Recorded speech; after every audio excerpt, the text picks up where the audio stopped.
सवाल उठता है कि जो चीन 6 महीने से भारत को उकसा रहा था, उसकी भोंपू मीडिया प्रोपेगेंडा वीडियो जारी कर झूठा डर फैला रही थी और सर्दी में लद्दाख से नहीं लौटने की झूठी शान बका रहा था, वो अचानक एलएसी पर पीछे हटने को तैयार कैसे हो गए? जिसकी आशंका थी वही बात सच हुई। भारत के अदम्य साहस के सामने ड्रैगन आर्मी घुटने टेकने लगी। बम बारूद बरसाने वाला चीन सरेंडर के मोड में आ गया।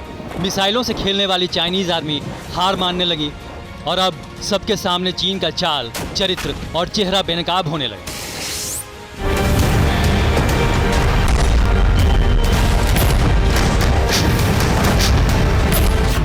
सवाल उठता है कि 6 महीनों से पूर्वी लद्दाख को लड़ाई का गढ़ बनाकर, हिमालय को गोला बारूद से गरमाकर जंग का मैदान बनाने वाला चीन अचानक बैकफुट पर क्यों आ गया है? लद्दाख से पैंगोंग तक बार बार पिटने के बाद भी जिस एलएसी पर चीनी सैनिक कुंडली मार कर बैठे रहे, अचानक वहां से हटने को तैयार कैसे हो गए? तो उसकी पहली वजह जानिए। एलएसी पर चीन की गर्मी या तलखी के बाद अब चीन के तेवर या उसके बिहेवियर में या उसके रुख में अब नरमी आती जा रही है और इस नरमी की सबसे बड़ी वजह है ठंड। जी हाँ, ठंड जो चीन को परेशान कर रही है, उसके सैनिकों को पीछे खींचने के लिए मजबूर कर रही है।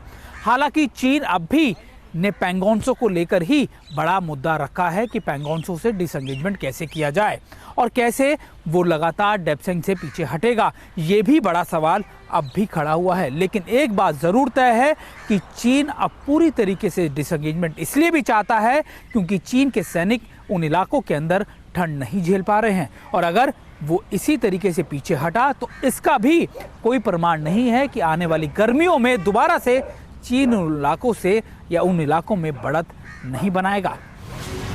दरअसल लद्दाख की सर्दी भी चीनी सैनिकों के लिए काल बन गई है। झूठी ताकत की नुमाइश करने वाले चाइनीज आर्मी का साहस -25 डिग्री तापमान में जमने लगा है।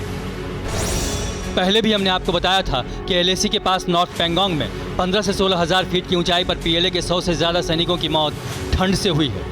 यहाँ से चीनी सैनिकों के शवों को निकालते भी देखा गया और स्ट्रेचर के जरिए बीमार सैनिकों को पास के अस्पताल में शिफ्ट करते भी देखा गया। जवानों की मौत से घबराई पीएलए ने सैनिकों की रोटेशन प्रक्रिया अपनाई। हर 2 हफ्ते में एलएसी पर चीनी सैनिक बदले जाने लगे। लेकिन इतने से काम नहीं बना तो अब चाइनीज आर्मी पूर्वी लद्दाख में मई से पहले वाली स्थिति में लौटने को तैयार हो गई है। मतलब लद्दाख में लड़ाई का बीज बोकर चीन बुरी तरह उलझ चुका है, क्योंकि सितंबर की शुरुआती सर्दी में ही हिमालय के रण में चाइनीज आर्मी हाँफने लगे थे। अक्टूबर में पारा 0 से नीचे जाते ही उनका खून जमने लगा। ड्रैगन आर्मी के जवान लाश में तब्दील होने लगे और आगे जब पारा -40 डिग्री तक नीचे जाएगा तो ये सोच कर बीजिंग के हाथ पांव फूल रहे हैं।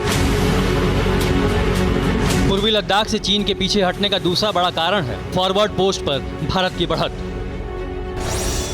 इस वक्त पैंगोंग की 13 ऊंची चोटियों पर हिंद के पर्वतवीर डटे हैं और लद्दाख में भारत के 50,000 से ज़्यादा सैनिक चीनी सैनिकों के सामने अड़े हैं। हिमालय के पहाड़ों पर राफेल जैसे वर्ल्ड क्लास फाइटर जेट के पेट्रोलिंग से जिनपिंग एंड कंपनी कांप रही है। इसके अलावा मिराज 2000, तेजस, सुखोई और मिग-29 लड़ाकू विमान के हुंकार से खून जमाने वाली सर्दी में पीएलए का पसीना छूट रहा है। इसके अलावा जिन फॉरवर्ड पोस्ट पर भारतीय सैनिक मुस्तैद हैं, वहाँ T-90 भीष्म टैंक का मुंह चीनी सैनिकों की तरफ है, जिसके अंजाम से बीजिंग बिलबिला रहा है। और यही सब सोचकर 7 दौर तक कमांडर लेवल की बातचीत में आनाकानी करने वाला चीन 6 नवंबर को 8वें दौर की बातचीत में पूर्वी लद्दाख में करंट पोजीशन से पीछे हटने को तैयार हो गया और मई से पहले वाली स्थिति में जाने को तैयार हो गया। भारत और चीन के बीच में सीमा विवाद 6 महीने से ज्यादा का वक्त ले चुका है। अब नौवीं कोर कमांडर की जो बैठक होगी उसमें नए प्रस्तावों को किस तरीके से जमीन के ऊपर इंप्लीमेंट किया जाए, इस पर विचार किया जाएगा। लेकिन सबसे महत्वपूर्ण बात ये कि ये प्रस्ताव जो चीन ने अभी दिए हैं ये पहले भी दे चुका है चीन। और अगर सबसे महत्वपूर्ण चीज़ अगर जांची जाए या फिर उसको गौर किया जाए वो ये कि चीन ये प्रस्ताव पहले भी देता आया है, लेकिन इन पर इम्प्लीमेंटेशन करेगा, इन्हें ज़मीनी तौर पर इम्प्लीमेंट करेगा, यही बड़ा सवाल अब भी खड़ा हुआ है। क्योंकि डिसएंगेजमेंट की बात जो चीन कर रहा है वो बातें तो करता है टेबल पर, लेकिन उनको इम्प्लीमेंट कभी भी ज़मीन पर नहीं करता। कैमरा पर्सन अमित के साथ सुमित चौधरी, TV9 भारतवर्ष, दिल्ली। धुआं धुआं सा ये शहर क्यों दिखता है, सुना है बाजार में धुएं का सामान बिकता है। ये दिवाली सिर्फ दिए वाली।